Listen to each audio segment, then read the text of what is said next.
Untuk semua pemirsa, saya menyatakan selamat Natal dan Tahun Baru 2021. Maaf sedikit terlambat karena kita ada libur beberapa minggu lalu untuk merayakan Natal di rumah. Sibuk masak-masak, juga siapkan segala sesuatu untuk perayaan Natal di rumah. Ya, walaupun dalam pandemi ini kita nggak bisa kemana-mana ya, cuma di rumah saja. Tapi ya, perayaan itu tetap harus ada di dalam rumah. Kita menyiapkan segala sesuatu. Jadi diliburkan beberapa minggu untuk episode di Teologi 123. Mulai kali ini kita akan mulai lagi beberapa episode mingguan seperti biasa di Teologi 123. Kali ini kita akan membahas suatu tema yang berjudul Ribet Tapi Kudus. Nah, pertanyaan ini mungkin masih ada relasinya dengan Natal, karena ada beberapa pertanyaan, termasuk anak saya yang pernah bertanya, kenapa sih kok Tuhan itu perlu ribet-ribet jadi manusia gitu? Kenapa nggak seperti Thanos misalnya ya di film Avenger itu yang tinggal menjentikan tangan, semuanya jadi, semuanya hilang, semuanya baik gitu. Kalau Tuhan Maha Kuasa, kenapa dia nggak cuman begini, semua manusia selamat masuk surga? Kenapa perlu adanya Kristus perlu datang menjadi manusia? Nah, memang ada banyak sekali penjelasan tentang hal ini, termasuk juga tulisan-tulisan dari Rasul Paulus. Tapi saya akan sedikit membahas kata ribetnya ini. Kenapa perlu ribet ya? Nah, kalau kita sedikit melihat ke belakang kejadian waktu di kitab Kejadian di masa penciptaan, kalau kita baca sedikit di sana, mari kita lihat penciptaan di hari pertama sampai ke hari kelima, seolah-olah itu sangat gampang. Tuhan seperti jadi Thanos, jadilah terang, jadi ya, cuma sebentar semua jadi. Tapi kemudian di hari ke-6 atau dia menjadikan manusia, ada keribetan khusus. Jadi Tuhan mengambil tanah liat, dibentuk, kemudian dihembuskan nafas kehidupan. Jadi ada keribetan khusus waktu menciptakan manusia. Dan demikian juga kemudian di Perjanjian Baru tentang kelahiran Kristus juga terjadi keribetan karena perlu inkarnasi, menjadi manusia, lahir di palungan segala macam. Kenapa perlu ribet? Nah, salah satu keribetan itu terjadi karena kasih, karena cinta.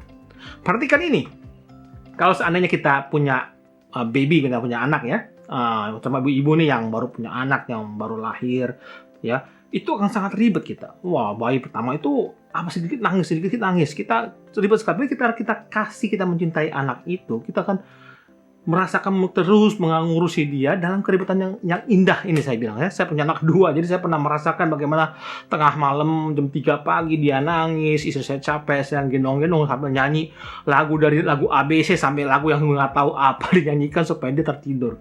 Ya, keribetan itu adalah rasa ekspresi cinta kita pada sang bayi. Ataupun kalau seandainya kita punya binatang piaraan ya, Anda punya kucing, punya anjing, atau punya ikan. Nah, saya di rumah punya beberapa akuarium di rumah, jadi saya punya demen ikan, ya kita piara ikan di rumah. Dan kita dengan waktu kita melakukan hobi kita ini yang ikan ini, kita terjadi memberikan perhatian khusus pada ikan dan membuat kita tuh ribet. Contohnya apa? Contohnya ya seminggu sekali mesti airnya diganti, dibersihkan, dikasih makan, dilihat ada yang sakit enggak, di segala macam kan. Ini adalah tindakan-tindakan keribetan khusus yang kita lakukan karena kita mengasihi sesuatu. Demikian juga dengan Tuhan, karena Tuhan mengasihi manusia, maka dia melakukan keribetan-keribetan ini dari soal penciptaan, dari soal inkarnasi. Keribetan itu adalah cara ekspresi dari cinta. Ya, karena Tuhan mengasihi manusia, maka dia rela melakukan keribetan-keribetan itu karena memang itu adalah cara ekspresi cinta dari Tuhan kepada manusia. Nah, seorang teologian bernama Richard Rohr mengatakan begini, bahwa karena Tuhan mengasihi sesuatu, dia akan menjadi seperti yang dikasihinya. Ya, jadi kalau Tuhan mengasihi manusia, maka dia akan menjadi manusia. Nah, itulah yang sebenarnya terjadi waktu dalam kisah inkarnasi Kristus atau Natal. Ya, jadi karena Tuhan merasa dia mengasihi manusia, maka dia perlu menjadi manusia. Yang kedua adalah kalau kita belajar juga ada beberapa tulisan dari teologian Fransiskus atau Fransiskan, ini kelompok Ordo Katolik seperti Don Scotus dan Bonaventura. Dia mengatakan bahwa kalaupun seandainya manusia tidak jatuh dalam dosa, Kristus akan tetap lahir karena Kristus itu akan menjadi merangkul ciptaannya, menjadi suatu ultimate dari seluruh kegiatan penciptaan dari zaman Kejadian.